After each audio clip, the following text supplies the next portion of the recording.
Jesus came to a village, and a woman named Martha welcomed him into her house. She had a sister called Mary, who sat down at the Lord's feet and listened to him speaking. Now Martha, who was distracted with all the serving, said, "Lord, do you not care that my sister is leaving me to do all the serving by myself? Please tell her to help me." But the Lord answered, "Martha, Martha," he said, "you worry and fret about so many things, and yet few are needed. Indeed, only one. It is Mary who's chosen the better part. It's not to be taken from her."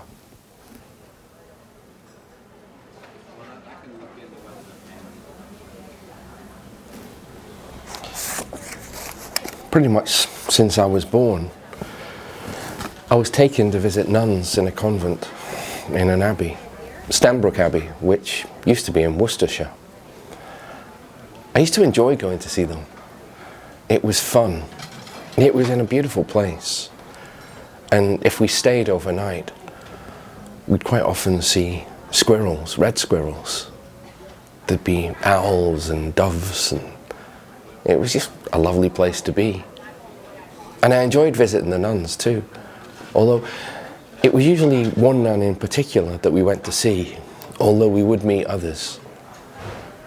And when we met them, we'd do so in a long parlour, a long room with a counter along one side of it, from the top of which rose a grate, a grill, that went right up to the ceiling in a very tall room.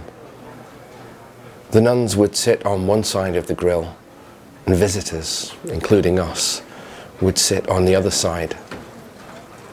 When I was very small, I would entertain the nuns by climbing up the grill, right up to the ceiling. And they would reward me by feeding me the thinnest slices of bread and butter.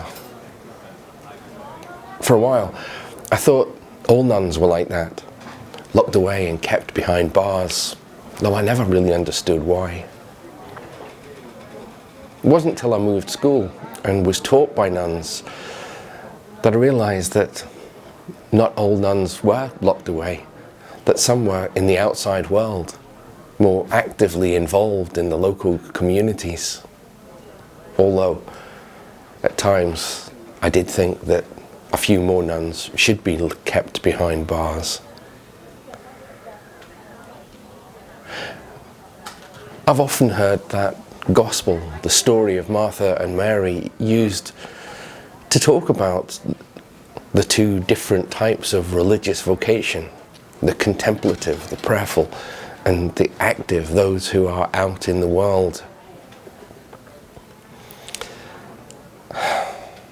But I've never really been sure that that's what Jesus had on his mind, or even Luke had on his mind when he wrote that story down, that account down.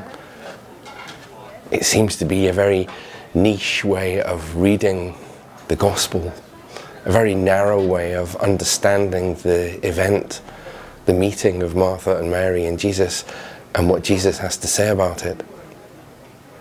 Occasionally, I've heard it used to talk about needing to maintain a balance between prayer and activity in all our lives, the lives of everyone who professes to be Christian, disciple.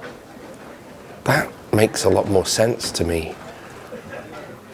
But although it makes more sense, doesn't necessarily mean it's right.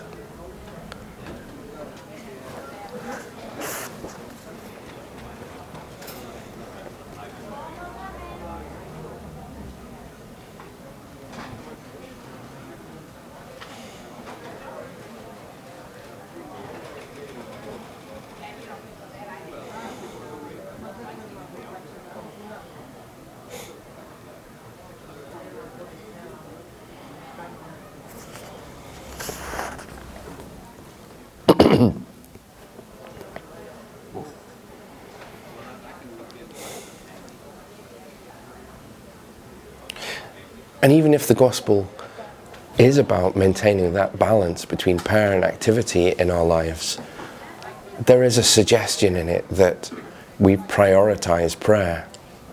After all, it's Mary who chose the better part. Mary who sits at the Lord's feet and listens while her sister Martha is distracted with all the busyness, all the serving, all the looking after guests. But I wonder if that's really what Jesus is saying. Mary has chosen the better part, that sitting, listening is better than activity. I'm not sure. Is it a misunderstanding of what Jesus is saying? Is it a mistranslation of what Luke originally wrote? I think it perhaps is. Luke wrote his gospel in Greek, and the word that he uses for better really means good. What Jesus really says is that Mary has chosen the good part. Does it make a difference? Mary's chosen the better part, or Mary's chosen the good part? Maybe it does. It's no secret that I like going to Grow and having a coffee and a cake. I go there so often that I've been round the counter a few times. And occasionally, I'll just ask whoever's serving for a recommendation. What would you suggest? Sometimes they'll list a few things. Oh, that's nice, and that's really nice, and oh, but this is my favorite. Other times they'll just highlight one thing. Oh, that's good. Usually I just go with whatever they suggest. They seem to know me quite well. That's what happens when you go too often. But it makes a difference. If they list a few things, what they're saying is these few things are good, but one of them is better. If they list only one thing, if they say, oh, the chocolate cake is good, then they're saying the chocolate cake is good, but they're not commenting on anything else. They're not saying any of the other cakes are good or not good. They are, which is why I go round the counter choosing different things regularly. But that's not what they're saying. And the same thing's true in the gospel. When Jesus says, Mary has chosen the good part, he's neither praising nor criticizing the activity of her sister, Martha. All he's saying is that Mary has chosen what is good, and what is good isn't to be taken from her. I don't think the gospel and the story of Martha and Mary really has anything to do with comparing contemplative and active religious orders, or even about the balance of prayer and activity in our own lives. It's about the priority of the disciple being prayer, sitting, listening attentively at the feet of the Lord. That's what the gospel is encouraging. It's about discernment.